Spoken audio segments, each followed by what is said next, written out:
So this is the meeting of the Police Oversight Board Policy and Procedure Review Subcommittee, September 6th. I would like to welcome you all. This is one of our largest groups ever, and we've conveniently scheduled it in the basement of the Plaza del Sol building. So we have a quorum present, I believe, so we can conduct business. I would like to move for an approval of the agenda. I move to approve the agenda, and to clarify for the members in the audience, we have Chantal Galloway appearing by telephone, and that is how we have satisfied our quorum requirements. And also, I would like to, so we've had a motion to approve the agenda. I second it. Okay, and so all in favor? Aye.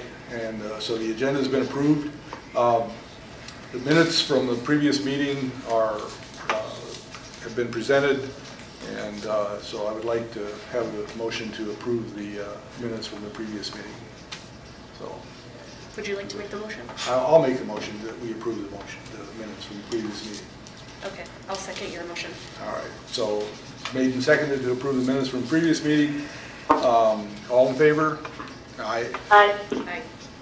Okay, so this time we have public comments, and I just before we launch into public comments, I'd just like to read a brief statement, and that is: the Civilian Police Oversight Agency values public involvement as part of its mission statement to advance constitutional policing and accountability for APD. That is why, despite the Open Meetings Act generally not applying to its subcommittee meetings, the POB provides public notice, including an agenda for its regular and special meetings held by its subcommittees. These notices are given by posting the agenda at least 72 hours in advance at the official City of Albuquerque notice board in the city building. The CPOA also posts this information on its website. So the POB and the CPOA value community input and involvement. So with that, I'd like to ask for the people who've signed up for public comment to come forward. Robbie Heckman? Yes. You can make yourself comfortable as to where you want to present. Yeah, it's kind of an awkward setup, but at the risk of my colleagues chastising me, I've brought charts and graphs. Unfortunately, there's no way to display them for the folks in the room, but I did bring 2 copies, so let me just hand these out to the board members. And with that, let me introduce myself. My name is Robbie Heckman. I represent La Mesa Presbyterian Church on the APD Forward Coalition.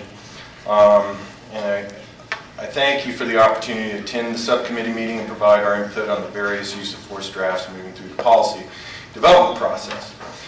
APD Forward has already provided detailed comments in SOP 252 and 253, and will provide written comments on the other policies as well. My comments today focus on contextualizing 2 of the SOPs currently under review. Specifically, SOP 256, use of force reporting by department personnel, and SOP 257, use of force review and investigations by department personnel. So what you have in front of you here, and I'll show, and please indulge me, in contextualizing this, I want to go back to what the monitor has done. These 2 SOPs directly relate to specific paragraphs or provisions in the CASA. Those paragraphs and provisions in the CASA are the basis of the independent monitoring team's evaluations of APD and their performance of the requirements of the CASA. And so specifically, and there's 3 levels of compliance. The first level of compliance is getting the policies and procedures correct. The second level of compliance is the implementation. And so you have supervisory and staff and training staff. You're starting to produce reports and disciplinary records. The third level of compliance is operational compliance, and that is where APD needs to be in 95% of all the provisions need to be in operational compliance for 2 years before they've complied with the court-approved settlement agreement. And operational compliance is full accountability. Sergeants, lieutenants, and command staff own the policies. They're a living, learning organization and can take their own corrective action. So if we then use the monitoring reports to look at APD's performance over the past 2.5 to 4 years under the court-approved settlement agreement and what the monitor has done, I created this chart there. So for SOP 256, there are about 7 paragraphs that directly relate to SOP 256. And there are 17 paragraphs that directly relate to SOP 257. And since the beginning, these were not yet due. The monitor made a big deal that he didn't want to start APD out as not in compliance, so these were not due.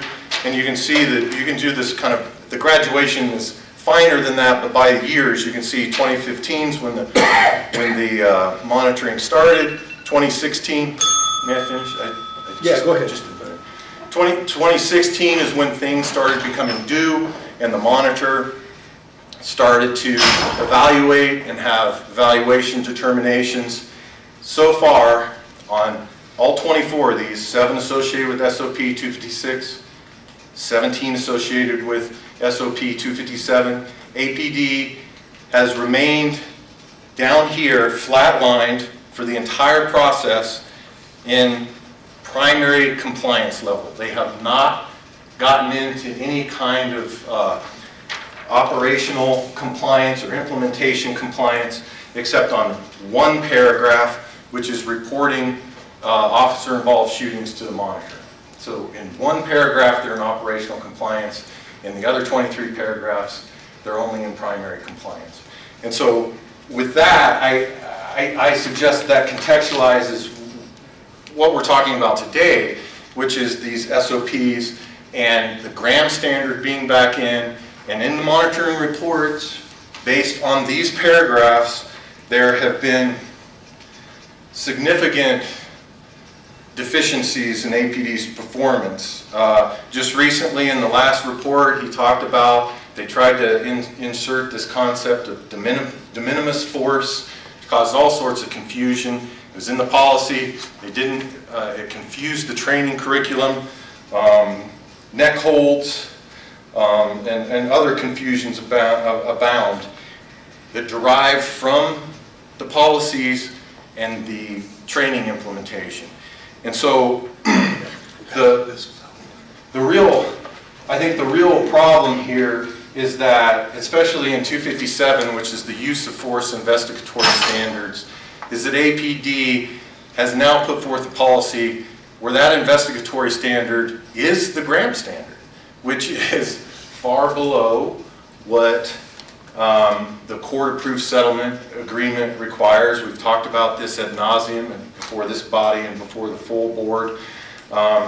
And our contention is that that is going to interject even more confusion into the policies and into the curriculum at the academy, the implementation of the policies, and certainly the standard that is used to investigate, to administratively investigate use of force by APD. So with that, I'll conclude.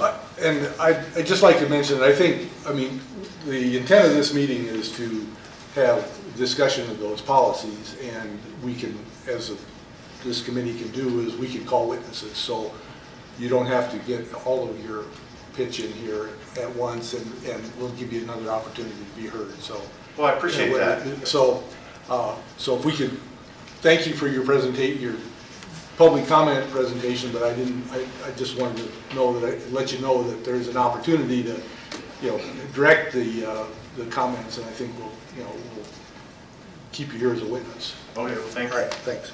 So Kathy Ann Chalice.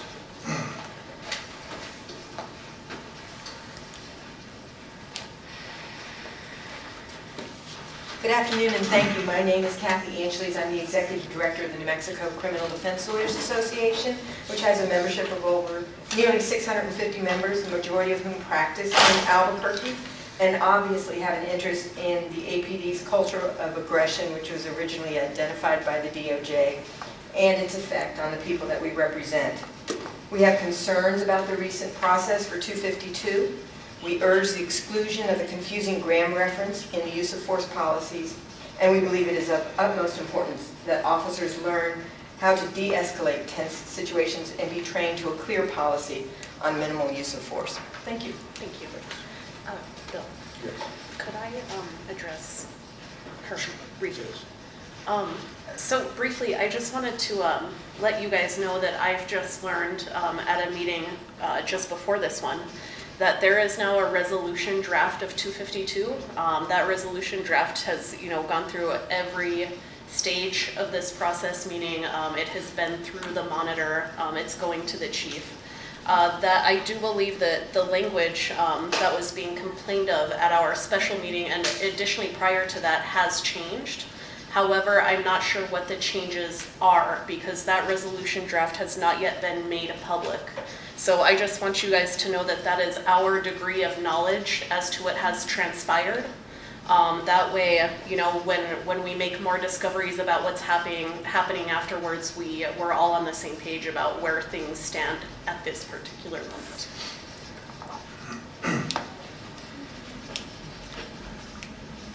Thanks for that update. I'm going to sit here so I'm not hovering. We can move back. My name's Steve Allen. I'm the policy director at the ACLU of New Mexico. I'm not going to repeat what my colleagues at APD Forward said already. I think that update's really important because part of the our problem at APD Forward around this whole process is sort of the lack of clarity about how the process works and where the various drafts are. So we're eager as you are to take a look at that draft. I'm hopeful that the problems, and they are problems, have been fixed in that draft, and that we can move forward. The reason why APD Forward is expending so many resources looking at this particular suite of policies is because it's the core of our project, right? The entire reason why we're here is because of this culture of aggression that my colleague, Ms. Angeles, mentioned at APD. And if we don't get these policies right and have them at a high enough level of expectation for our APD officers, then this whole process is doomed to failure. So we have to get this right, and then we have to get through the training process and make this whole thing work. It's been confusing and discouraging to some extent up to this point, but we're still hopeful that we can get this right, create a clear process so that the public really can be engaged in this, and that ultimately needs to lead to the strong policies that holds our officers to the highest standard of accountability, and we just don't have that yet. So those are my comments. Thanks. Thanks. No. Sorry.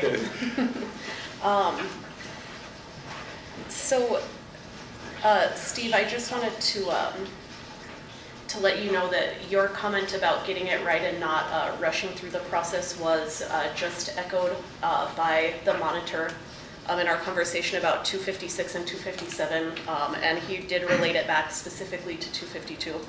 And also that, geez, I lost my train of thought. You know what, I'll have to get back to you after the meeting. I had another point I wanted to make, but that is something that has come up. Thank you. Yes.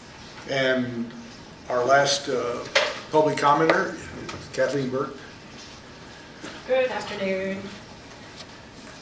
So my name is Kathleen Burke, and I'm a member of the Southeast Area Community Policing Council. I'm speaking on behalf of myself today. And I want to make a few comments in regard to the use of force policy.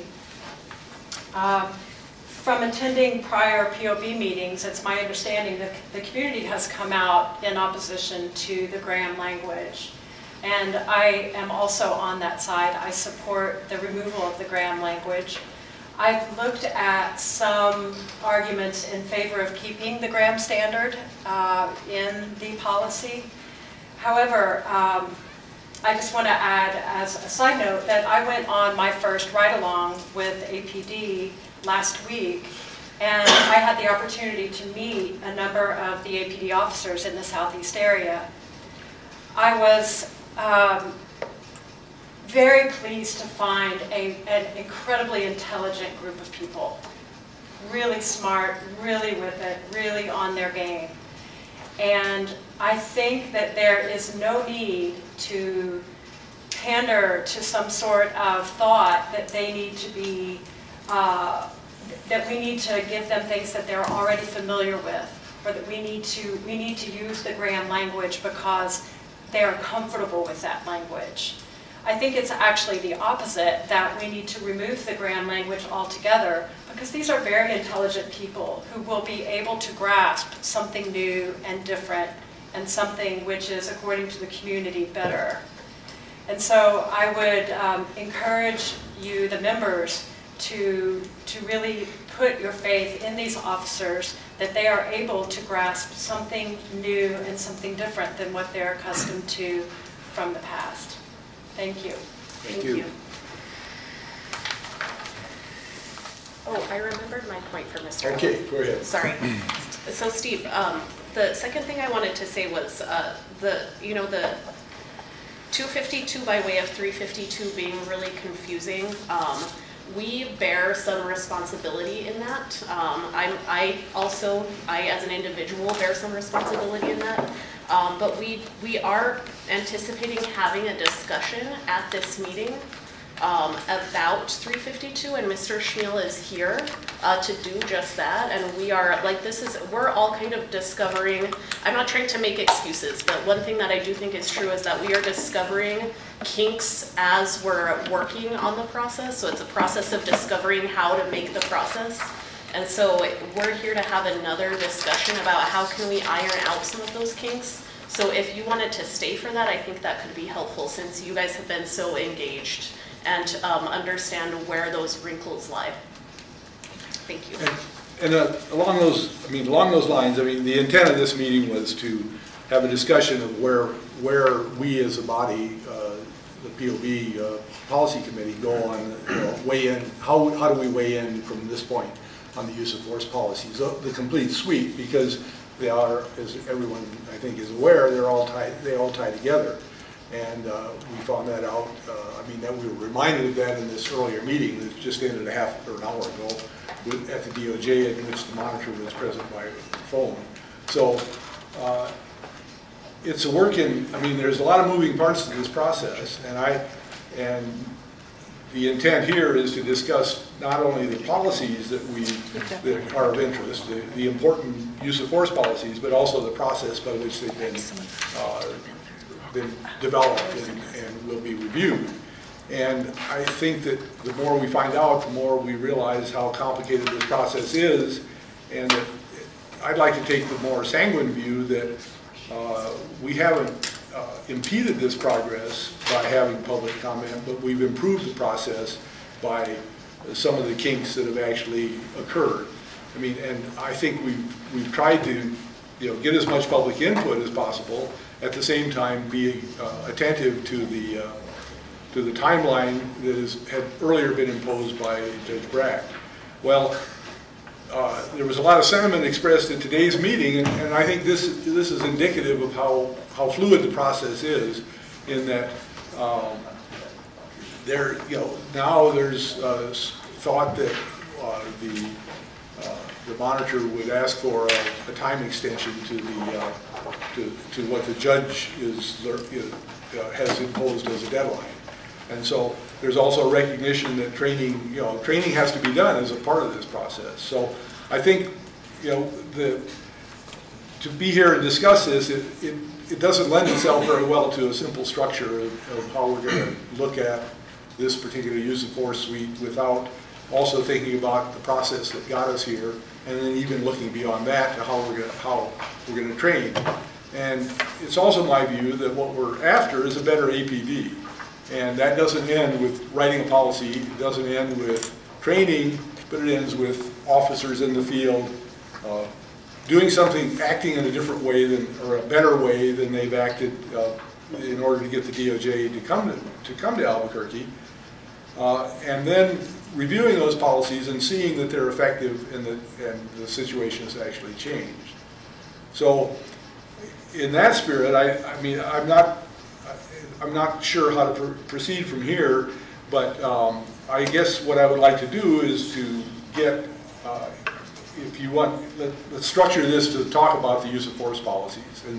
And so if anyone wants to be a witness to how they would like to see the use of force policy proceed, other than, I mean, and you can repeat yourself, but presumably we all know that there's sentiment to removing the grant language. But if there's other aspects of this that you'd like to weigh in on, I guess we can do this from a witness standpoint. If you want to be a witness now, we can do that.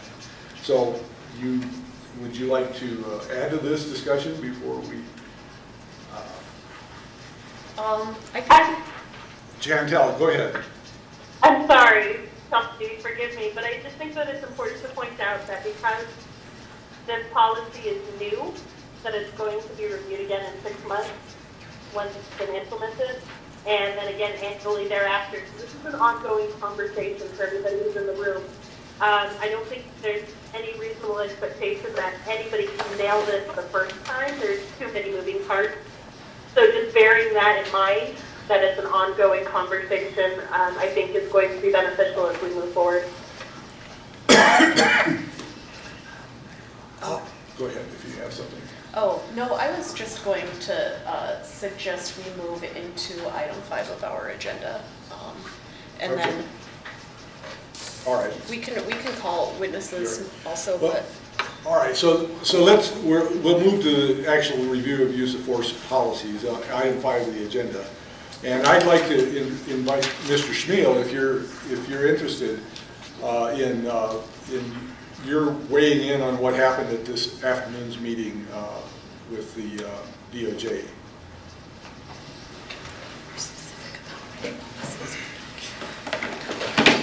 because are we talking about 56? I think, because that was the intent. So I think actually Board Member Vandervent did a pretty good job of explaining very succinctly what transpired. The city's perspective has always been trying to balance the need to get things done for the community with regard to use of force and changing things for the better, especially in this new administration, swiftly.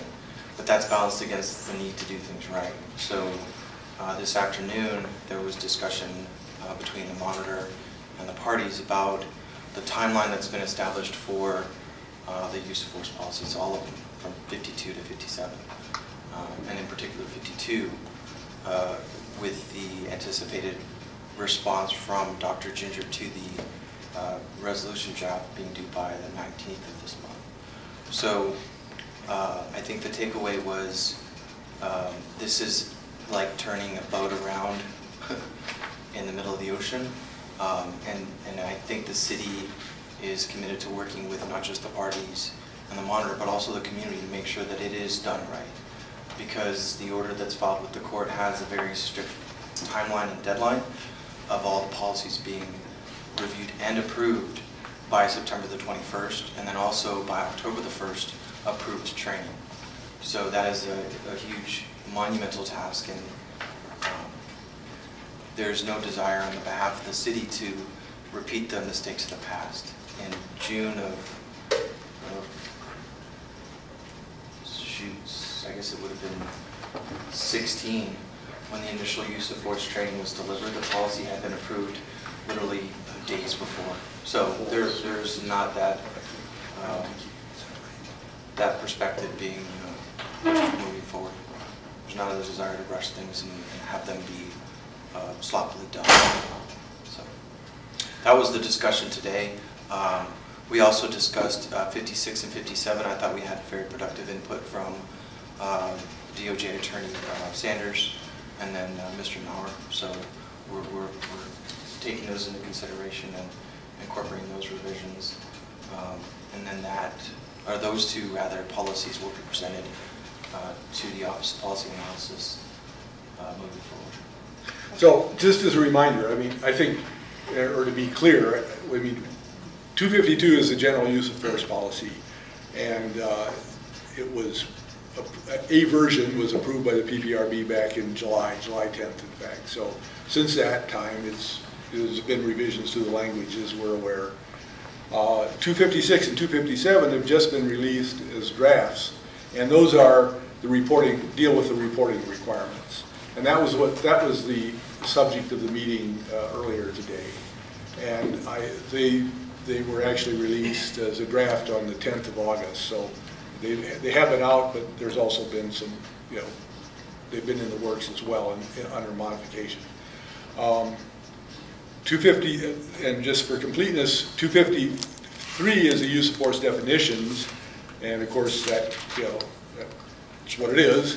254 deals with intermediate weapon systems, and 255 deals with use of force de-escalation. So it's hard to, you know, it's hard to stay on, you know, one policy here because they all are interrelated, and, you know, definitions in one policy affect all the policies. What happens in 252 trickles down to 250, you know, all through the set of policies. So if there's if you get a confused feeling about which policy we're talking about, I don't know that, you know, there's anything we can do about that. I think we're talking about a suite, but there's a lot of overlap. So I don't know if that makes anything better. Well, okay. I don't love the design of the room right now because I feel like Mr. Schmiel is like on trial at a congressional hearing or something, and then you guys can't hear him very well. I mean, everyone is struggling to hear you. So I don't know if you'd be open to it. Yeah, maybe just like orienting yourself more towards the audience, and then. So I raise my left, right? So I think what we can break it down a little bit, and I would suggest that we talk about 56 and 57 because we just talked about that. And I think it's a really good opportunity for us to kind of hash out this procedural stuff that we struggled so much with on 52. So 56 and 57 just came to a meeting at the U.S. Attorney's Office. That's a pre-OPA meeting. So even though we're discussing it here, it doesn't mean, it certainly has not gone through the 352 process. In fact, the 352 process has not yet begun for this policy.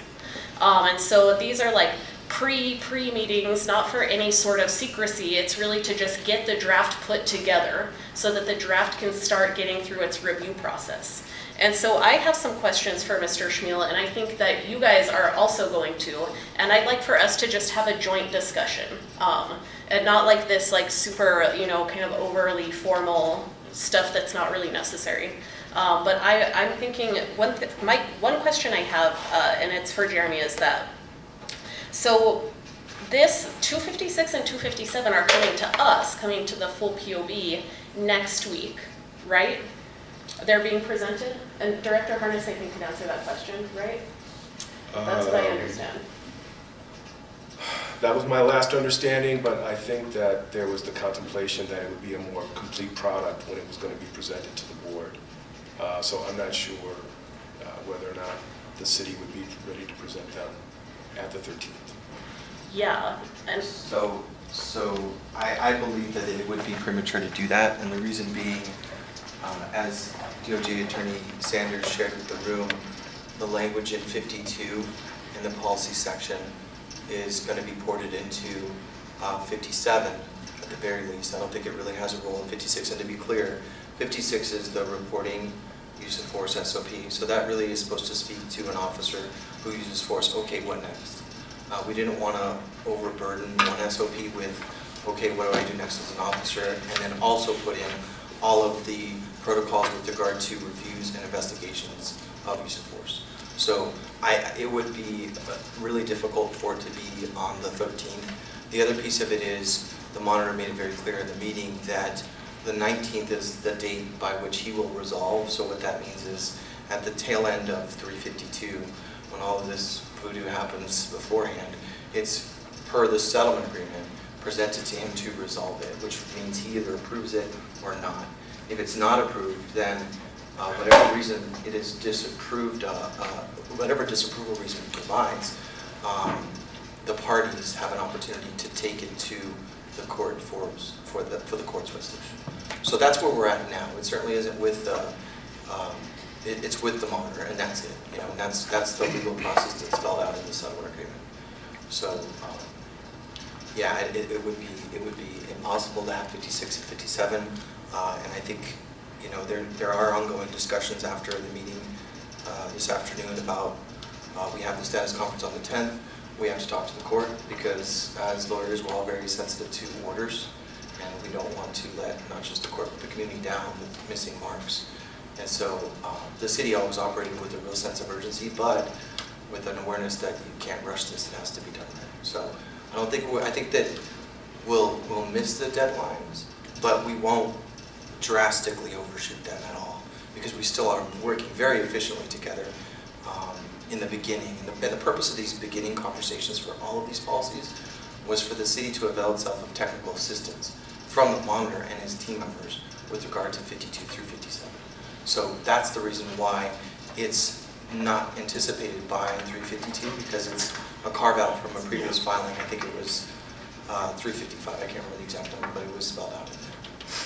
Robbie, you had something? Well, yeah, I mean, I guess the one word of caution I would have is that your website is completely out of whack with what you just said, or the website that is purporting to provide the POB comment deadline, if I recall, on the website that we were directed to is September 20th for the two policies you just discussed. And what I'm hearing right now is that there isn't even an open draft yet, let alone a POB draft. So based upon the meeting that just took place, those deadlines are going to be changed. Okay.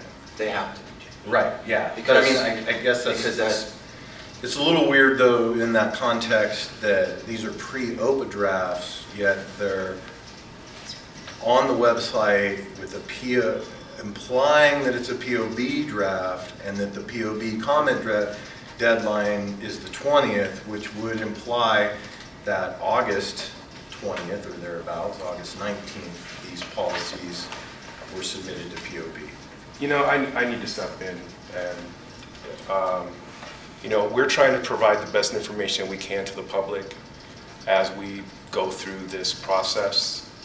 And if you want us to remove timelines, we'll remove the timelines so that it's not as ambiguous.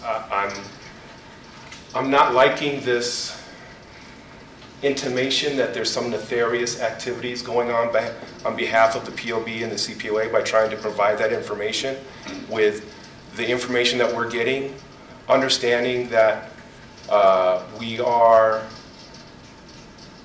loosely trying to work with 352, the policy development process, which has been emphasized enough that these policies are not following that development procedure, okay?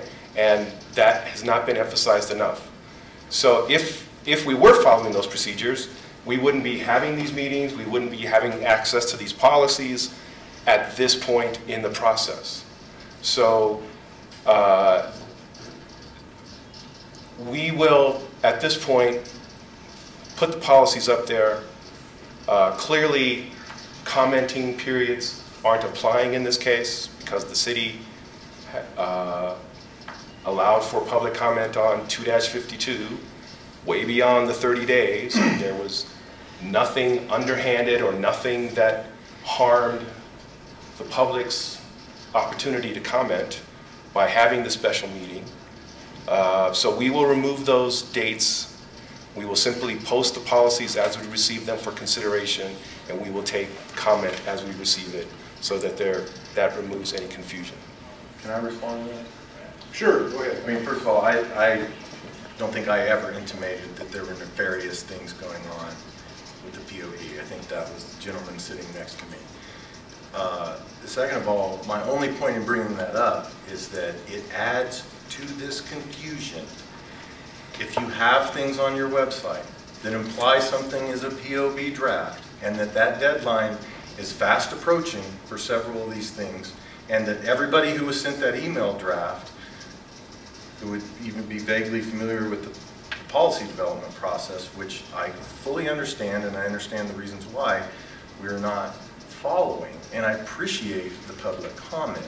The only thing that I would respond to as far as something nefarious was, I have serious questions about the draft that was presented, 252 now, the draft that was presented to the public, the comments that were provided in writing by the APD Forward Coalition, several public meetings that I attended where Commander Middleton explicitly said that they received all this public comment, they're integrating the public comment in. He was very specific about, and I recognized from some of our comments, specific comments that he said were being integrated into the draft, only to arrive at the POB draft where none of them except Ms. Koensberg and Mr. Kubra's comments were incorporated. So I totally accept, and we kind of had the impression that we would provide these things in writing and they may be considered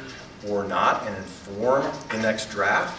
But what we don't appreciate is that interim step where APD, at least ostensibly, went around in the public explicitly stating that they were not only garnishing this input, but integrating it into the drafts, only for the next draft iteration to not have any of them in. That, it's perfectly fine. Well, the expectation isn't that all of our comments are integrated into the, let me just be clear, our expectation is that we aren't seeking endless public comment. That's silly. We aren't Pollyannish about whether APD will seriously integrate our comments into the policies. That's their determination. We do expect a response, as 352 requires, to our comments, that they were considered, but maybe summarily dismissed. But that's the point I want to make. Okay, and I apologize. Your point is well taken, and we'll try to clear up that confusion as far as the timelines go. But until today, we were operating under the impression that everything was trying to be done by the 21st of September. And then in the meeting that took place at 1 o'clock, I think it's clear that the monitor will be supportive of the city's position to push out these timelines to allow for a more robust consideration of the policies, as Dr. Ginger is now returning 252 to the department with his comments.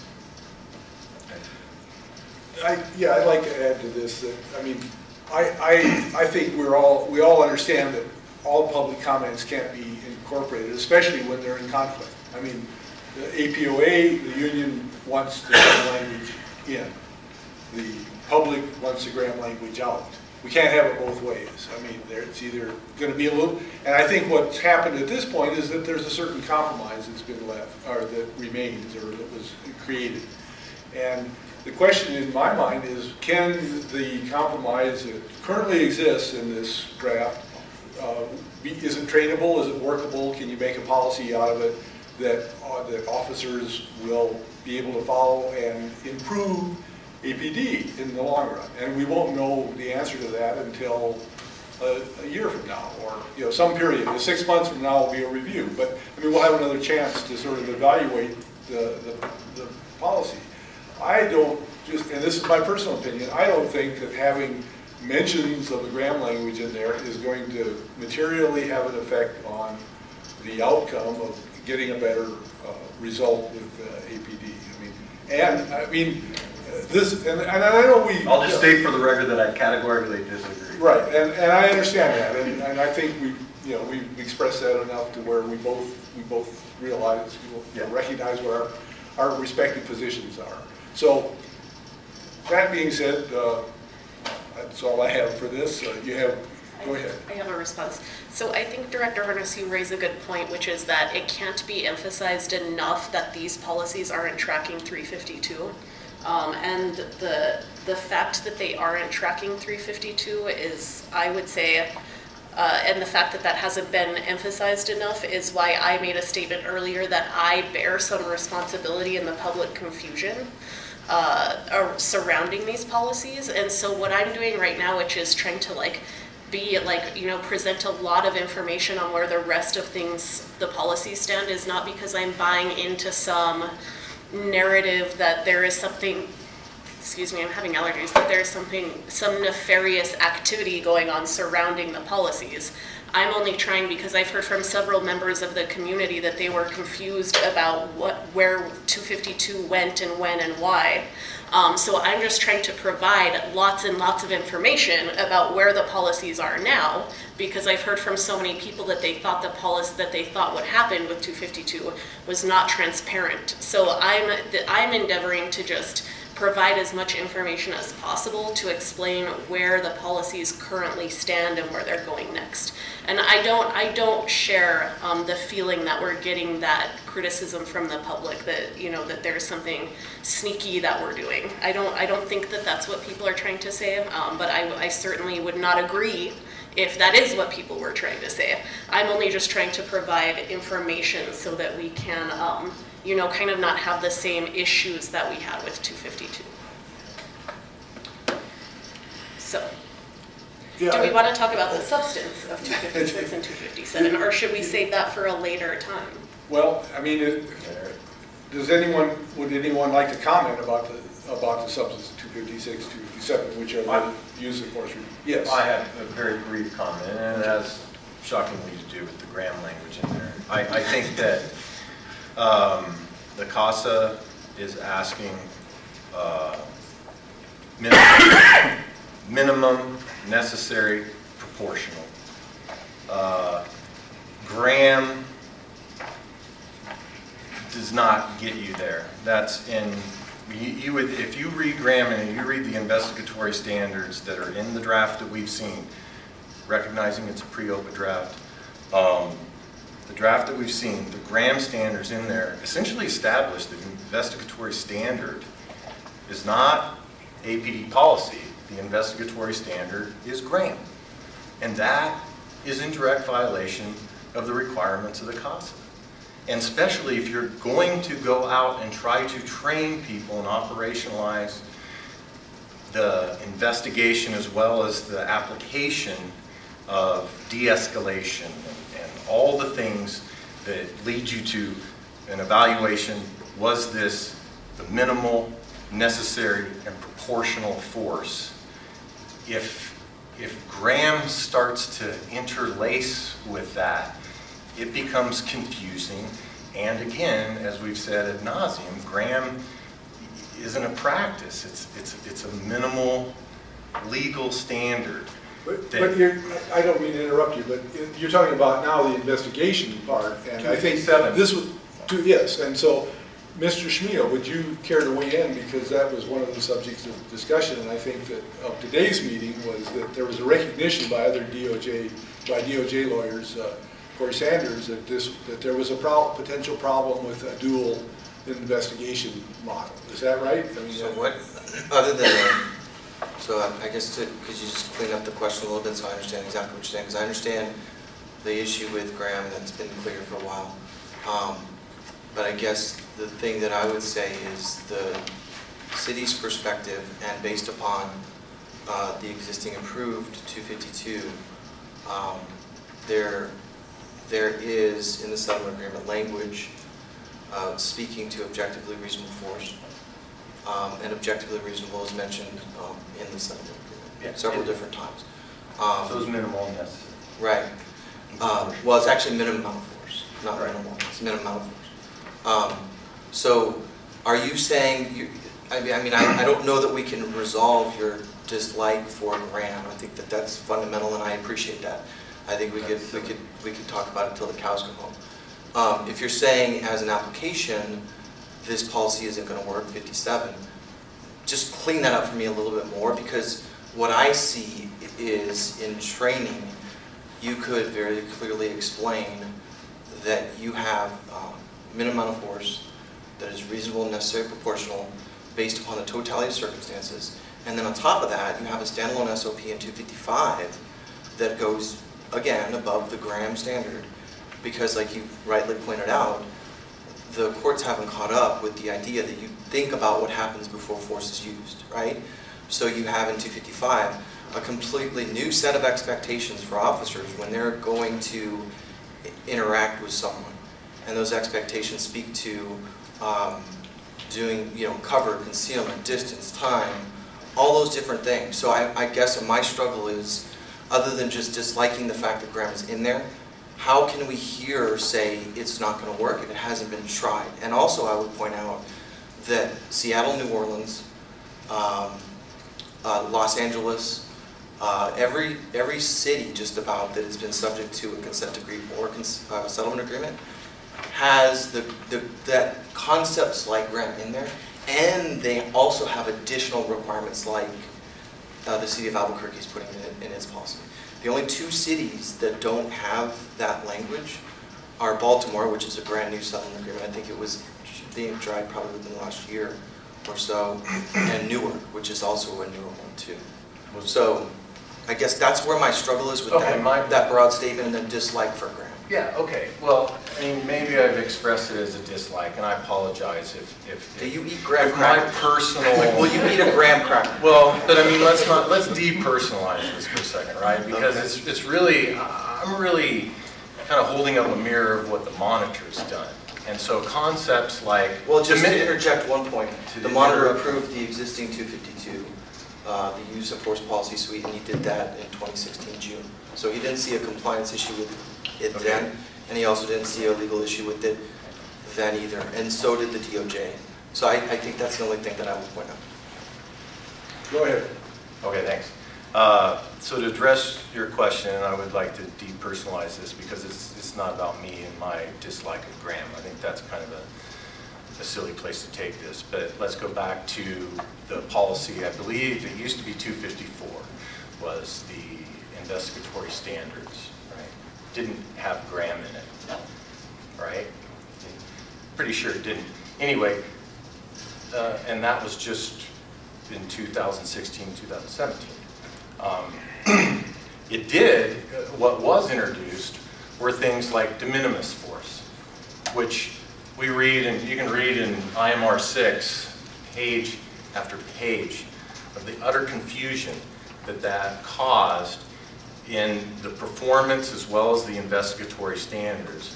And APD's officers, supervisory officers, administrative investigations were highly impacted, to the point where the Force Review Board was disbanded 2017, I believe, in July of 2017, a little over a year ago.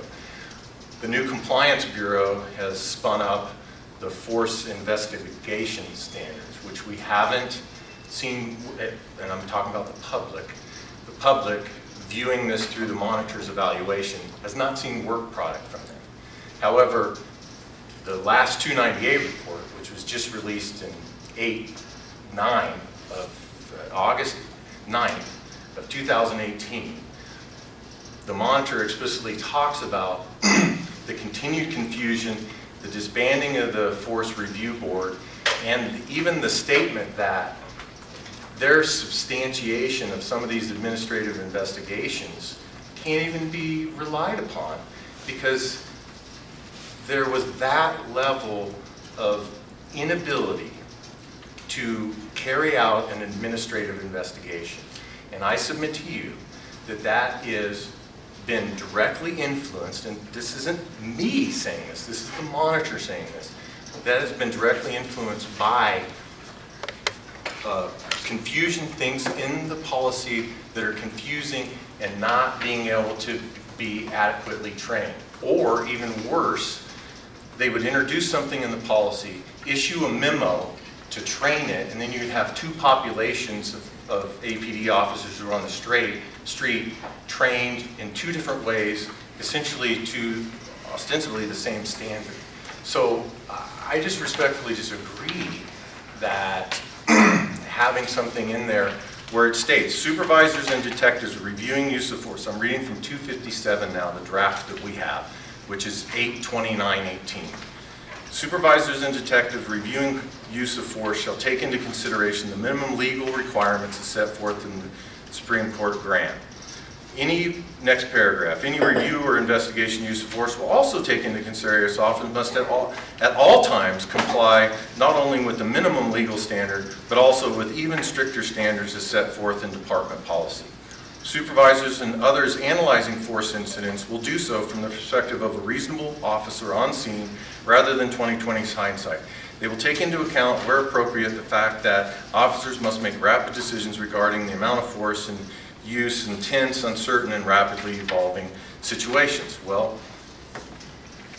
you would think that every single police encounter that ended in force was rapidly evolving and tense and uncertain. And I fully respect and understand that many of them are. But what gets lost in here is who escalated that? Was it the officer's actions that precipitated some of that? If you're only going to evoke the 20/20 hindsight, you know, and the totality of the circumstances when it's kind of convenient to do so from the perspective of the officer on the scene, then, you know, I mean, I think those are the main problems. And again, these aren't my words. This is my reflection of exactly the problem that APD has been in for the past 4 years, have not been able to get out of primary compliance on these 24 paragraphs that relate directly to the 256 and 257. And I think it's been reflected in the most recent outcomes assessment 298 report that the monitor did just last month. So what I would say, and I'm not trying to be cute at all, but it is a matter of fact. The last comments received on 252 came from the POB meeting on the 24th.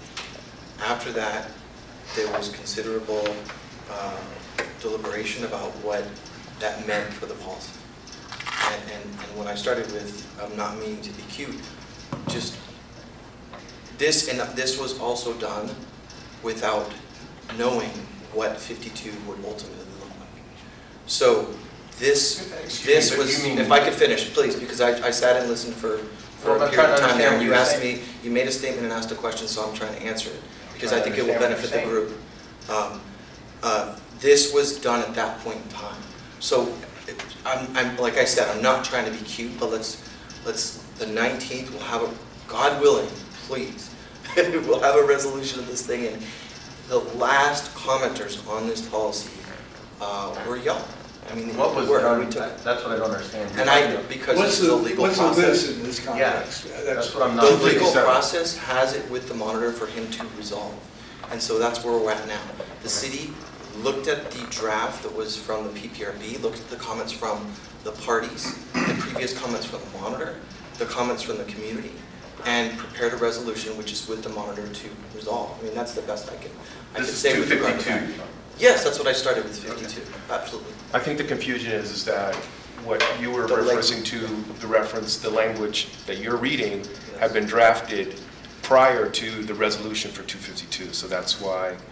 So it's what he's saying is that it might be a moot point, given the fact that. Yes, exactly. Given what's happened with 252. Correct. Exactly. That's okay. Yes, that's exactly it. And what I would tell you too is I genuinely, and this is me talking, and I've read all the monitor's reports and all of those different types of things, and to place the burden on a policy when things are apparent to any naked eye is an oversimplification. And what I mean is, certainly you have policy and training, but then you have just basic standards. A lot of the problems that have been noted in past monitor's reports speak to accountability, speak to supervision, speak to calling balls and strikes just as you see them in front of you in recordings or whatever. So I think that absolutely policy and training are hugely important. But if you're not speaking to a culture that embraces the idea that you're supposed to look at force objectively, reasonably, and all these different types of things, you could throw your policy and training out the window. And I think that the monitor she's commented, I mean, the special report, I was a month into my job. It didn't matter what policy you had. You had just this behavior that was it was not willing to embrace a culture of accountability. So certainly policy and training play a big part. You have to have officer buy-in, you have to have that change and willingness to change as well. So I think your points are well taken, and I think it's a lot of moving parts. I totally agree, and I apologize if I seem to have oversimplified this. I couldn't agree with you more. This is a complex operation. I guess my only point is, in concluding, would be that what in the history of the monitoring reports that we've received so far, let me say it this way, there's nothing in the history of the monitoring reports and the 298 reports that we've seen so far that at least gives me any confidence that if we don't get the policy right, that good things will happen despite the fact we have a confusing policy. So I just don't see anything in the history there that would lend itself to that with the lieutenant, sergeant, staff at APD. Sure, so that makes sense. That's the only thing we can base our opinions on.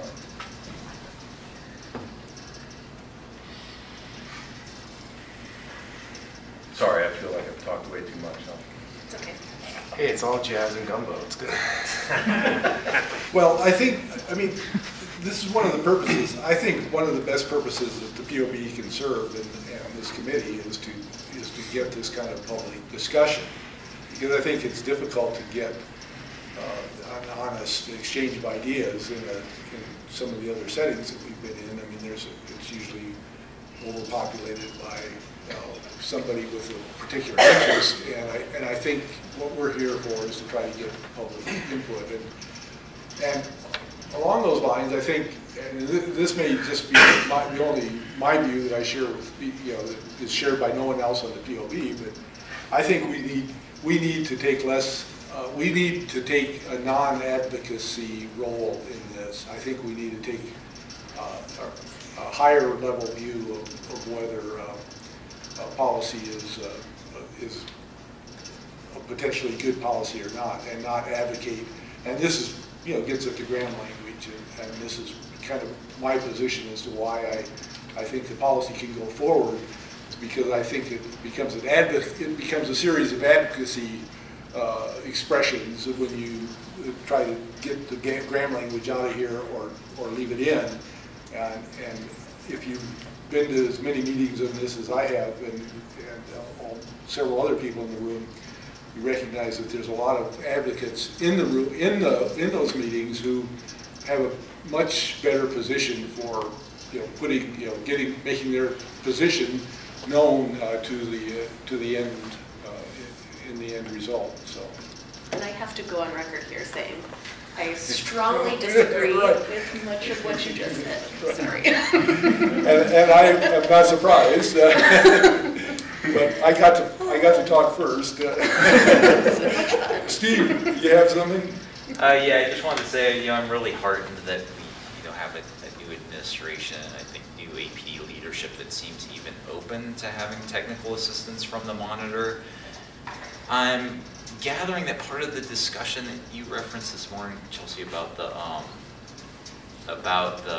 resolution draft was about this exact issue. I mean, no one needs to hear APD Ford's position on the Graham language anymore, and I agree. We sort of having an advocacy posture about this isn't all that important to us either. And I think that was Robbie's point. I mean, what sort of insights have the city got about, and can you share, Jeremy, about where these policies need to go?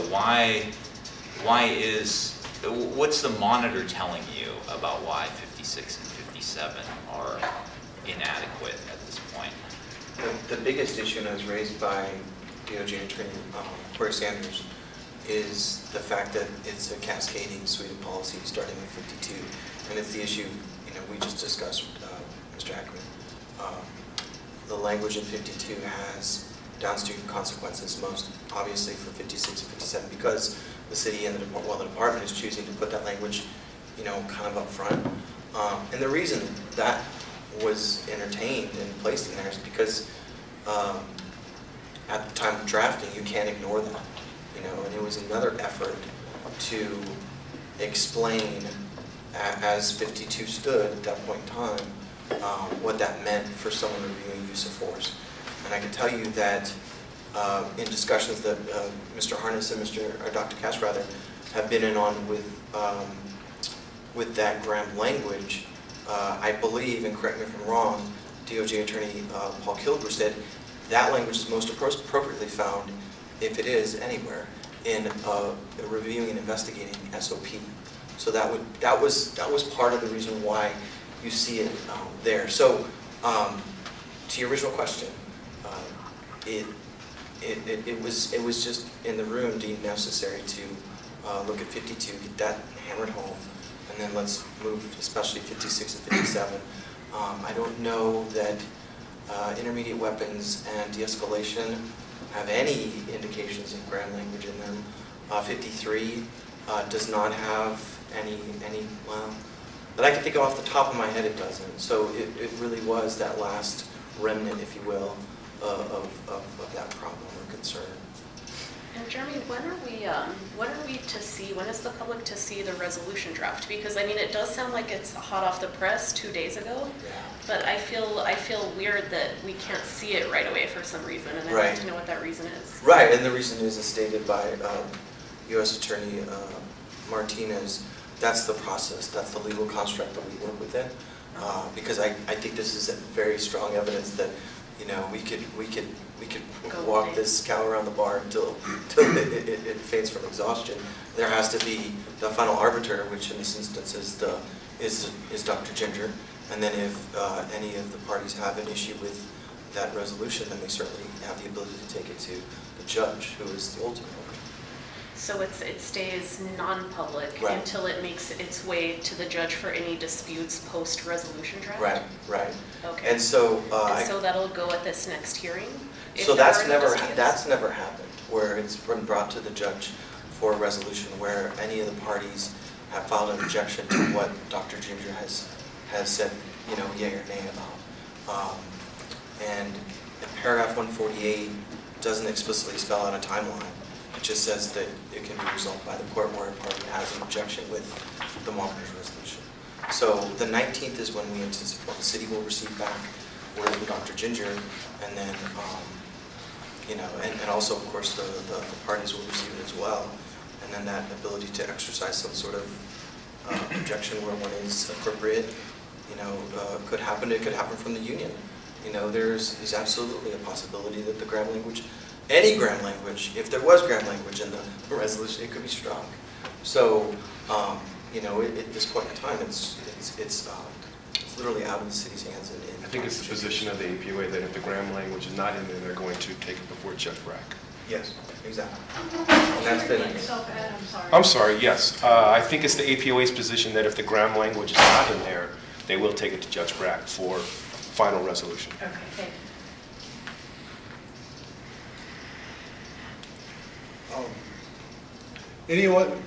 Go ahead. One other question for Ms. Van Deventer. I noticed that you said that you disagree with Dr. Cass's comments, and I'm wondering if you could just elaborate on that in a couple of sentences, how you view things differently than he does in that respect. You'll be out of order here. Well, let's see. What all did you say? We disagree so often. It's hard to keep track.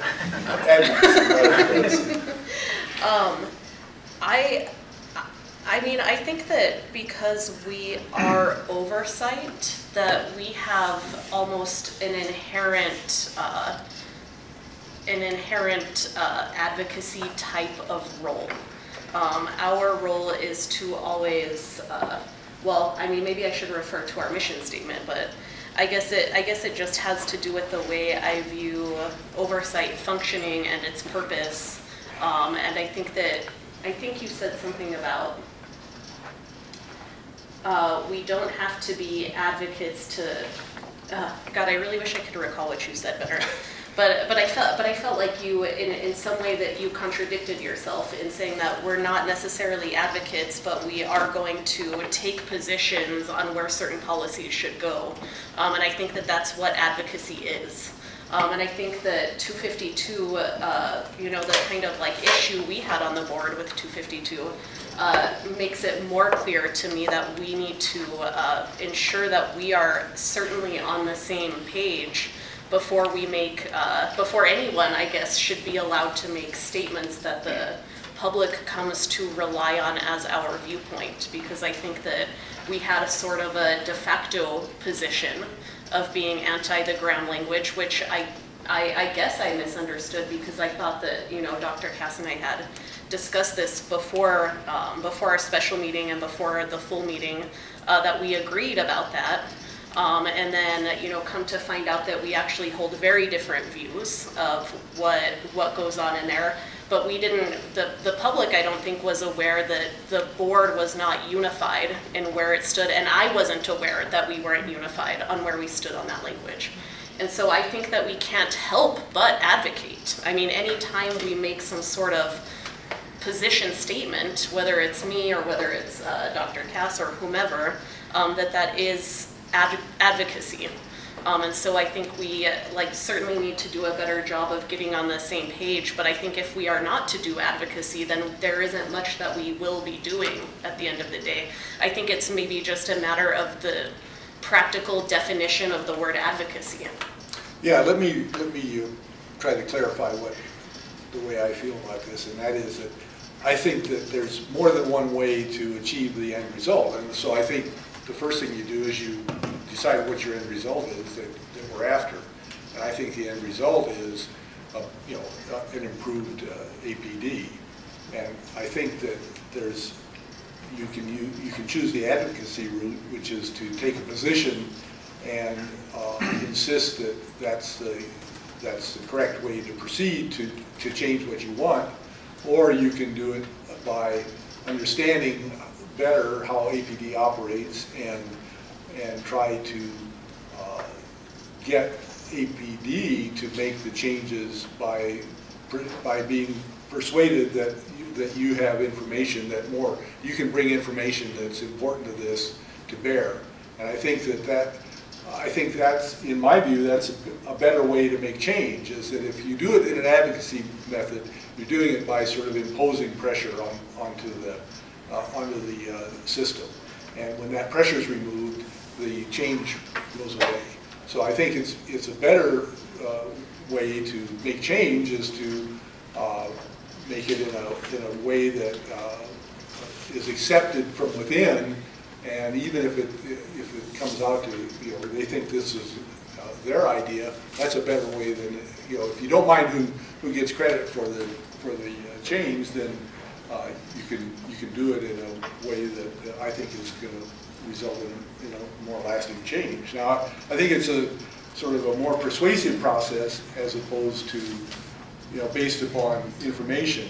And now maybe at some point that overlaps with advocacy. I mean, and I agree that there's room to, for these to exist together. But I just think there's a less, rather than suggest that we got to have this language as opposed to this language. I think there's other more compromising ways to get it, so that you get you get a more generally accepted level of change. So. May I weigh in on this? You may. Lest anyone forget that I'm here. Thank you for reminding us. Go ahead. I'm going to agree more volume? that our system is one of the advocate, but I don't think that it's that we need to be the advocate of our own personal opinions. We are a member of this board to represent the community, and I think express that enough, and that's my position, that we're a member of the community. And so one of the things that I've been kind of pondering since our special board meeting on the 24th is that I think it's incumbent upon the Policy and Procedure Committee chair to put to motion and put to a vote the way that the POP as a whole would like to see things done. Particularly, I don't know that it's going to outlast this particular policy. Once we're following 352 as written, I don't think that we're going to run into the same, I'm hoping we're not going to run into the same issue, but for the duration of 352, I think, Dr. Cass, that it's incumbent upon you to put to a vote of the board what the position of the board is, and that position of the board should be strongly persuaded by the community. Okay. I like that. I mean, we definitely need to be unified. We are a member of the community. I think that my personal position just so happens to typically align with that of our community members. But I definitely don't want to lose those voices if at some point, you know, my personal opinion on where something should go tends to differ. And I definitely don't think it's acceptable for us to, I know I've been really meandering a lot, but I don't think it's acceptable for us to have a position that we promote that's our de facto board position, and then to have do other things that contradict what we've told the public that we're doing.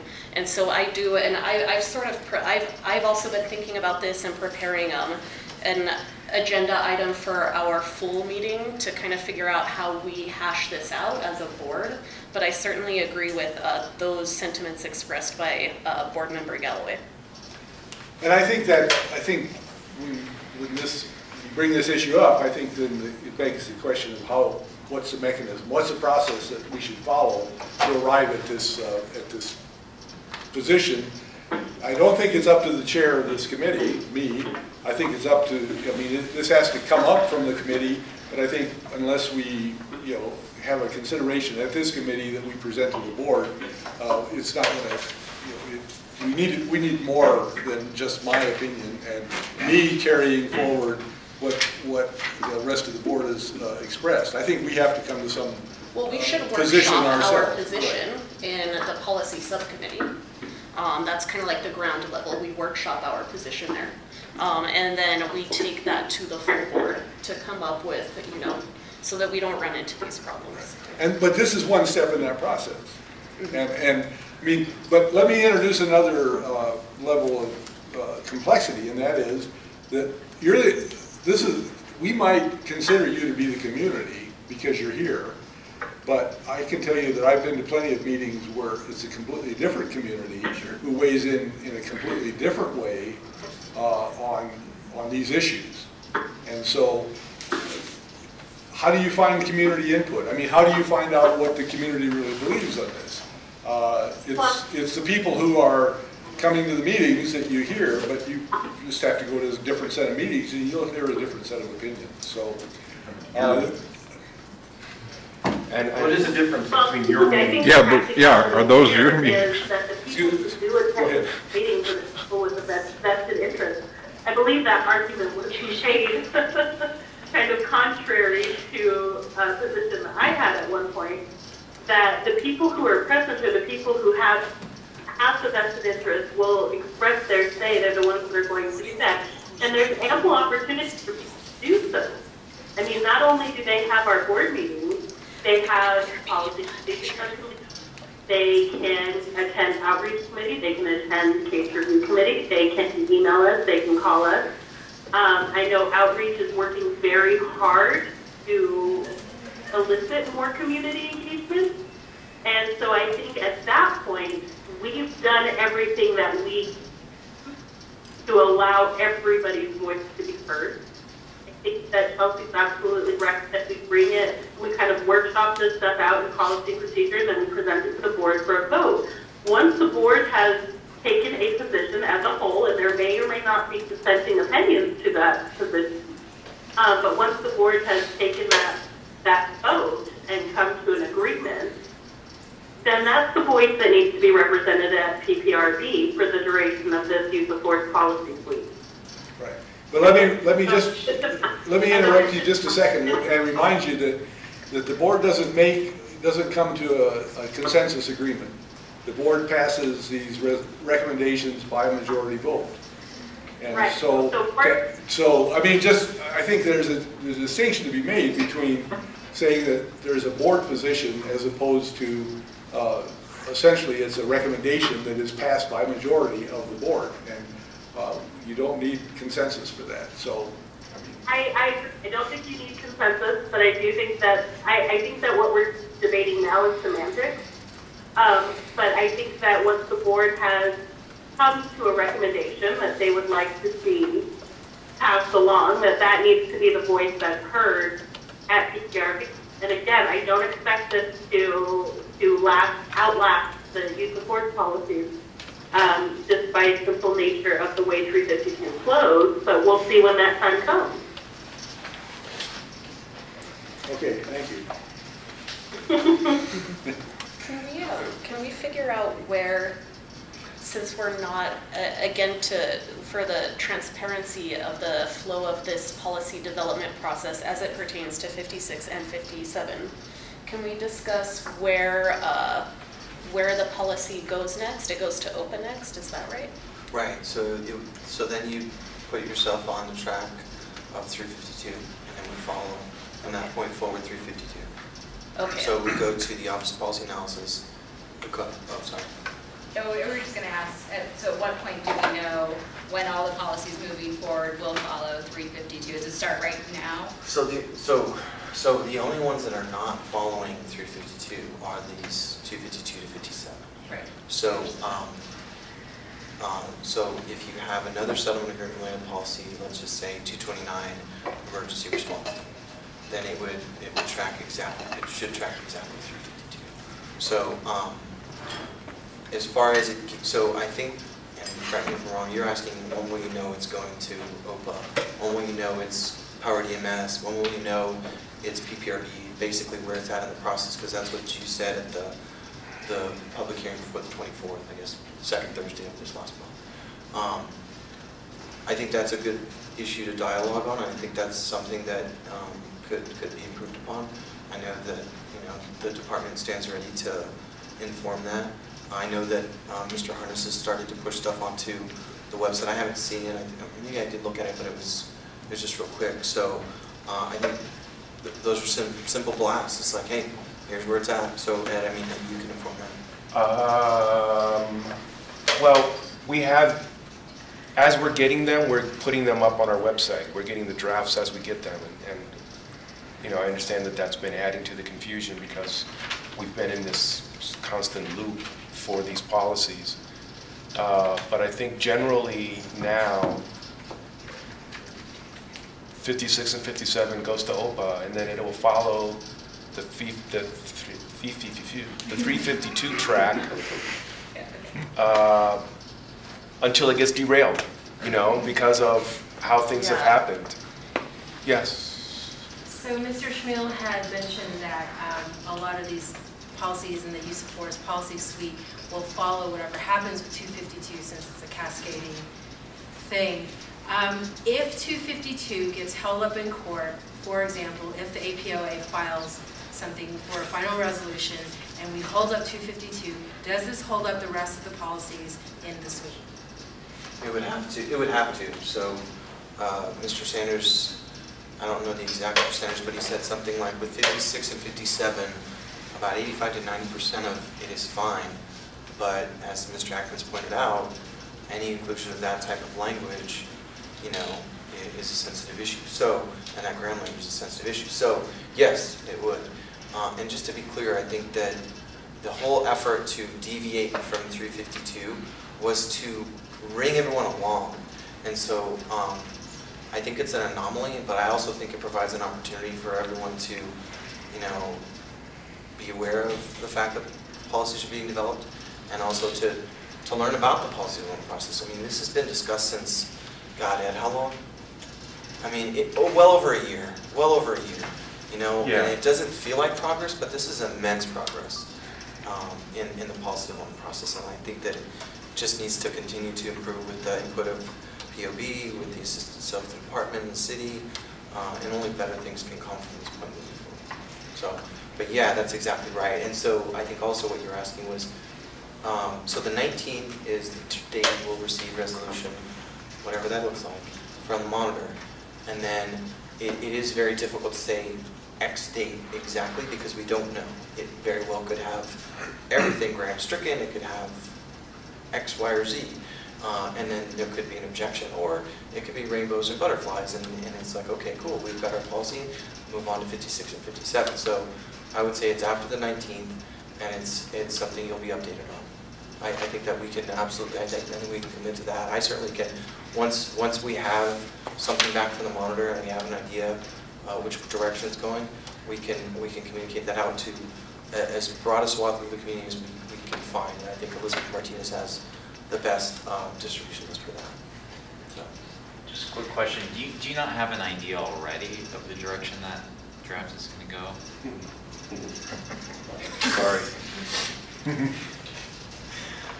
I can venture up.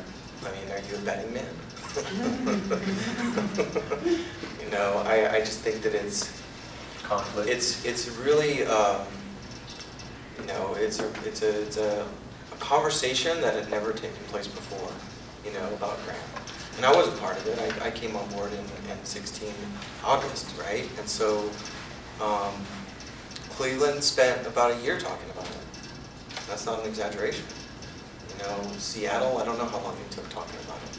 And when I say talking about it, I mean they had community meetings, they had all these different things. So it's ultimately the monitor's first say, and hopefully it's the last say, and then we'll move forward from there.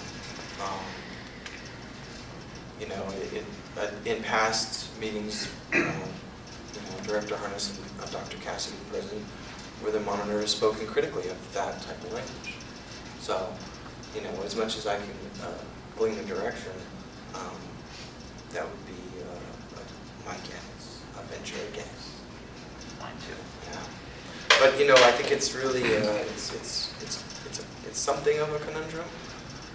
But I also think that conundrum is based upon the perspective. If you talk to, you know, the union representation, they say, oh my, certainly yes, agreed.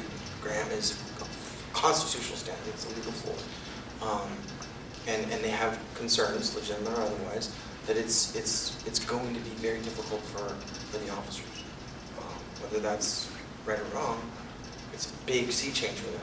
You know, I think you spoke about the intelligence officers, you know, but they're, in every group you have a broad swath of intelligence, you know. And we don't want, the city doesn't want it to be such a 180 that this whole thing is just, you know, you have to have buy-in. You have to have officers buying in on what you're teaching, you know. And so there are so many different considerations. It's not easy.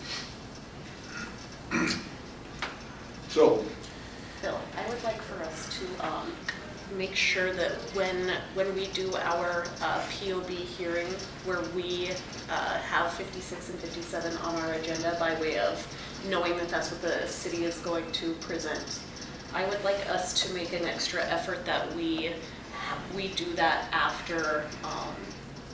I mean, I know there's like all these like timelines that create a lot of pressure, but I would really like to do that this time after the PPRB. That way it's just simpler. It's like looks more like 352, and people can follow along better. Because I mean, originally that's why I was bringing it up earlier. Hey, aren't these scheduled to come to us next week? When OPA hasn't even happened yet. That was going to be another like potentially big confusing thing for the people who aren't in the room having the benefit of this conversation that were outside of 352. You know, so I don't know to what extent like the time limits are gonna, coming from the court, are going to bind when we can hear it, but I would really like for us to be able to hear it after PPRB. That way we are looking at, you know, a really well worked up draft that the public can then come and make their comments on. So you have the right people in the room to consider that, I mean, to deliver on that, or at least have a discussion about it, because I think that's what, this is a case where we aren't in control of the process, we being the POB. And it's a joint process, and I think the best we can do is do our part and, you know, and accommodate each other's process. And there goes the union lawyer. So anyway, but he's not coming in. He had other issues upstairs. He has other issues, that's right. But, so I think that's worthwhile discussion. I mean, how does, we don't know the timeline though, so it may be a noble effort to try to get, you know, do what you said, but we, you know, at this point, the timeline's not in our control. So either we wait for PPRB and immediately schedule a meeting after that, or shortly after that, on the POB. That's about all we can do. Well, we already have a commitment from compliance that as soon as a policy, any policy at this point, comes out of PPRB, it's coming to the POB directly. So. As soon as a policy comes out of where? PPRB. It's coming. So what Can you repeat that? Sorry. As soon as a policy comes out of PPRB, it is coming to POB directly. So I believe next Monday is behavioral health. Tomorrow. Friday, that's right, yes. So tomorrow is behavioral health, so I would imagine probably Monday or Tuesday, POB will get the PPRB draft of behavioral health. Okay. So then the question is, do you want a presentation at which of these would you like a presentation at? And that's up to now APD to decide whether they would like to come and present. I mean, so. Well, I think we've already kind of had the conversation before that all the use of force policies are being presented to us. Well, but So I mean, with for us to have that conversation conversation, with I mean, right? this needs to be a public a conversation that includes APD. I mean, as well. But I'm saying, haven't we already had that conversation? The 252, Yeah, 257 that they would make presentation on?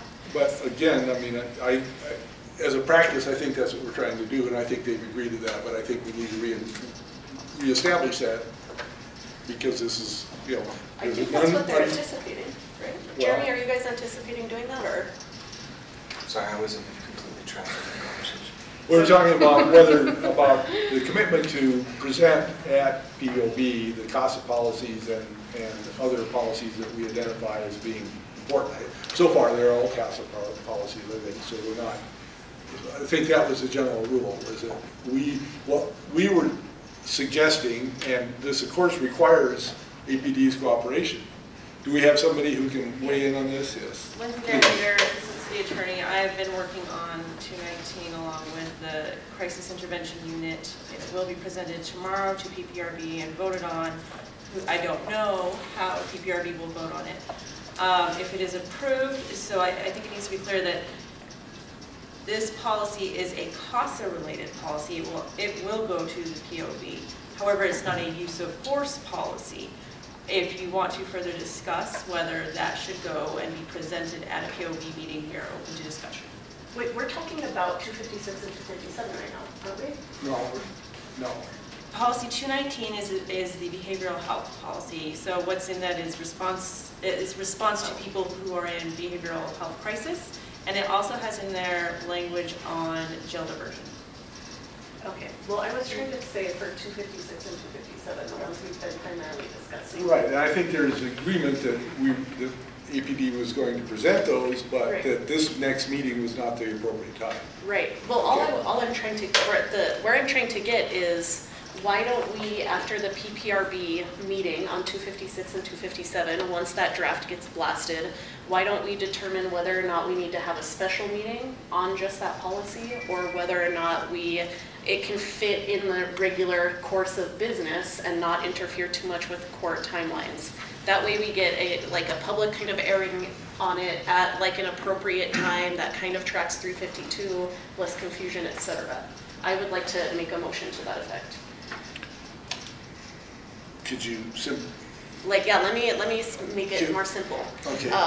When the POB receives 256 and 257 drafts from the PPRB, the Policy and Procedures Subcommittee must then determine whether or not a special meeting of the full POB is necessary to be held so that we can have a public airing of those policies without running into time problems. If those policies can be heard in the regular course of business, that means at our regular Thursday meeting, without us running into time issues, then that seems fine. We don't need to make any changes, but perhaps we should consider. I didn't make it any simpler at all. I second that motion. I second that motion. Sorry. Well, so I think that's a straightforward enough in that I think when we have a policy that we consider important, we can always determine whether our next regularly scheduled POB meeting is going to be soon enough. If not, we can make it quicker. Just So certainly that way we don't have our meeting before the PPRB. Right. Well, I mean, it's cyclical, so it's always going to be before and after both. Yeah, so. You want to call the vote? Because I would like to weigh in with a Okay, go, yes, I'd like any more discussion. I'll let you have your say. No. My second is yes, I support that motion. Okay, all in favor of the motion? Aye. Aye. Okay, so we will, so as I understand it, if this board will review policies which have been to the PPRB, and if it decides, this committee, and if it decides to call that, to request a special POB meeting, it will do so. Yes. Does that sum it up? Okay, so that motion's been made and seconded. And passed unanimously. All right, so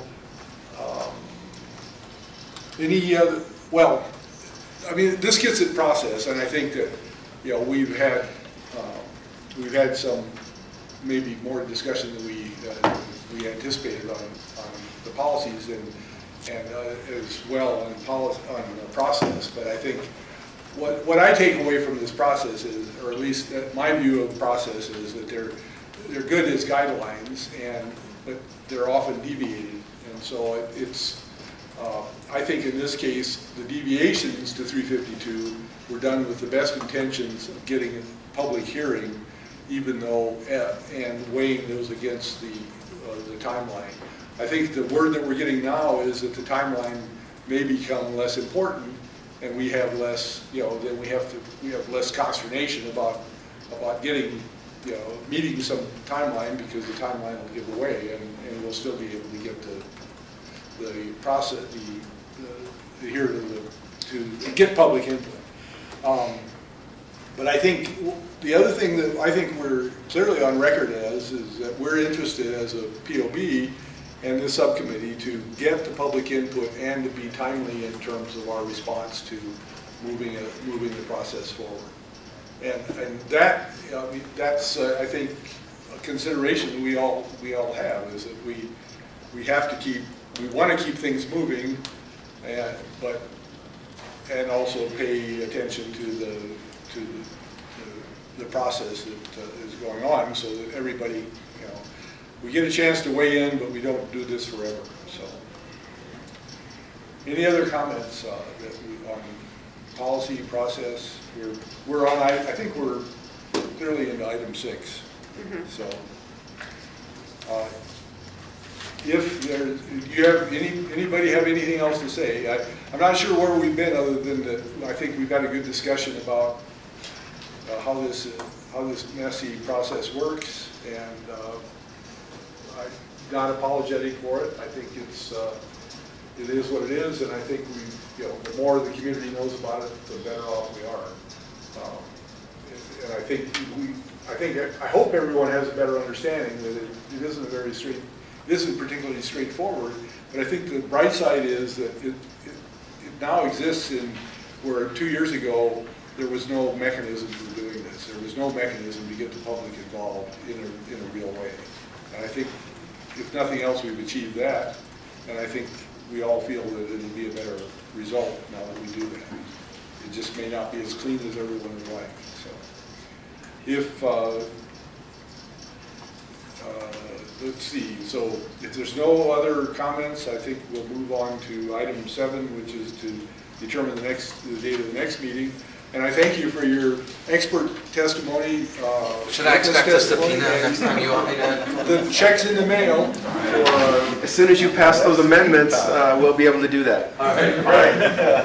And we thank you for being on the spot, and I hope you were, but thank you very much.